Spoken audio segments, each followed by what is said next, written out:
Assalamualaikum warahmatullahi wabarakatuh.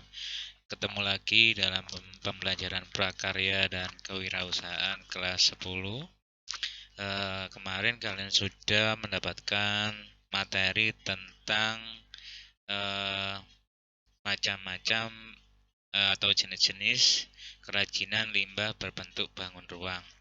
Kemarin juga kalian sudah melakukan evaluasi belajar, istilahnya ulangan harian. Untuk nilainya nanti akan di-share di grup kelas masing-masing. Untuk materi hari ini yaitu tentang potensi kerajinan dari bahan limbah berbentuk bangun ruang.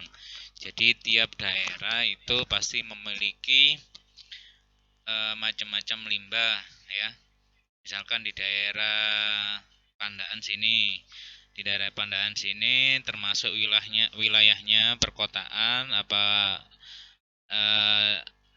daerah istilahnya daerah pegunungan atau daerah yang di desa. Jadi limbah-limbah nanti yang sesuai dengan tempatnya itu bisa digunakan untuk kerajinan limbah berbentuk bangun ruang. Jadi misalkan di daerah kalian tempatnya daerah pegunungan. Daerah pegunungan itu pasti kan ada limbah-limbah berbentuk bangun ruangnya. Misalkan apa di sana nanti. Misalkan daerah persawahan atau daerah desa. Di desa sana nanti pasti ada limbah, limbah yang berbentuk bangun ruang juga. Misalkan di daerah perkotaan juga banyak sekali limbah-limbah perkotaan.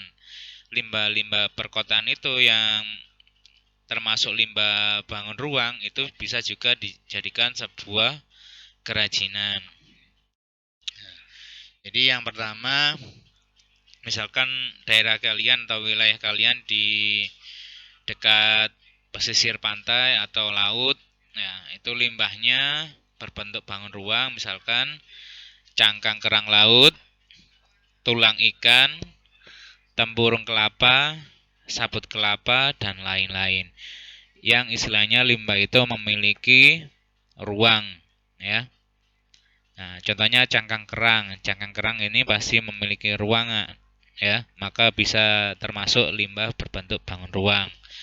Tulang ikan, tulang ikan ini juga bisa digunakan untuk kerajinan limbah berbentuk bangun ruang. Tempurung kelapa juga bisa, selaput kelapa ini juga bisa. Terus selanjutnya daerah pegunungan. Untuk rumahnya yang daerah pegunungan, limbah yang bisa digunakan untuk kerajinan bangun ruang yaitu biji-bijian kering, ya.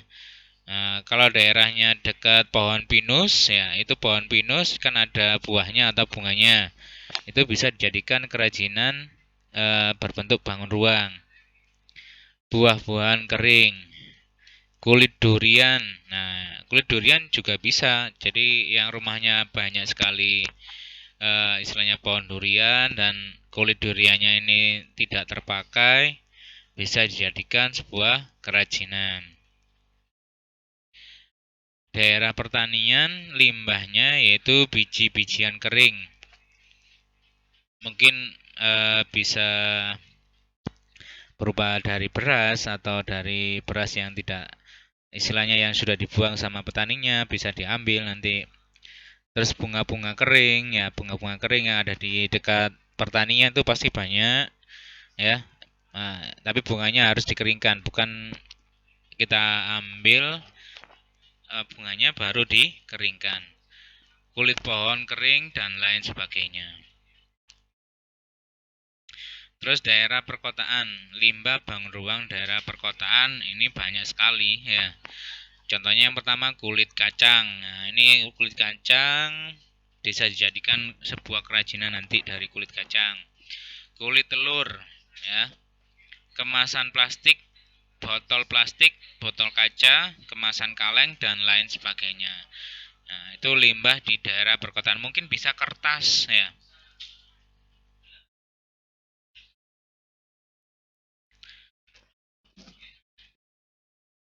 Oke.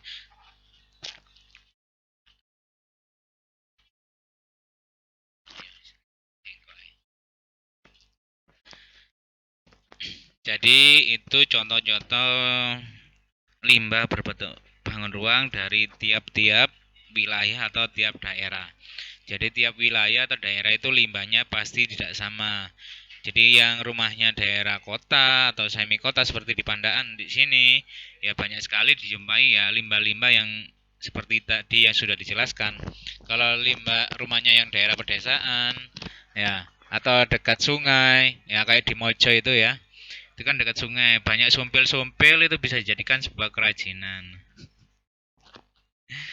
Atau rumahnya yang eh, dekat di desa ya, di desa atau daerah desa itu pasti banyak sekali bunga-bunga yang nanti bisa dijadikan kerajinan ya.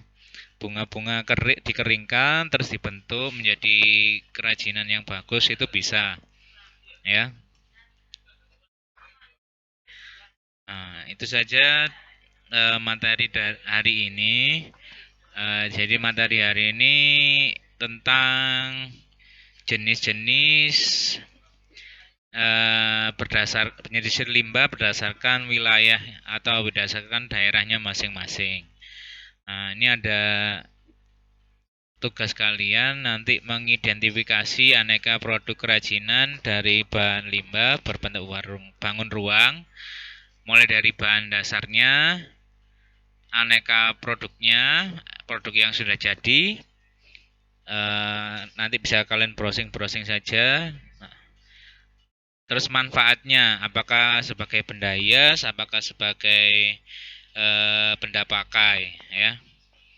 Nah, tuliskan kesimpulannya dan kalian bisa mengungkapkan tentang yang kalian browsing-browsing tadi, misalkan dari bahan limbah menjadi bahan yang bisa bermanfaat, misalkan untuk benda pakai dan benda hias. Oke, terima kasih. Kurang lebihnya saya mohon maaf. Assalamualaikum warahmatullahi wabarakatuh.